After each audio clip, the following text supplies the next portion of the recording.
So we're gonna be swapping out these old worn polyurethane inserts with this billet piece, and this is gonna be a fully solid insert. That way we have no movement of the engine or transmission, and it helps us with the longevity of drivetrain and prevents shock from the engine bouncing up and down. So you can do this a couple ways. What I like to do is just put a bolt in through it, begin to hammer it out.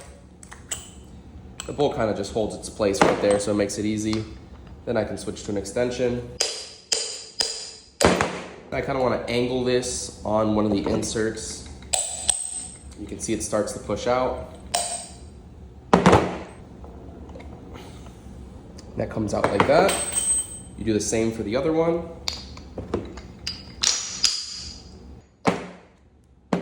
Just like that, you have a mount with no insert.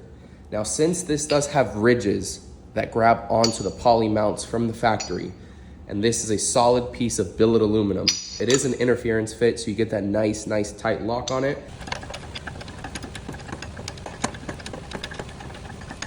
And there we are, all ready to go back into service. The cup that I was using to press it in fit over the insert, so unfortunately got a little marred up on the side, but this is completely good. And these are a lot better than this old broken urethane insert.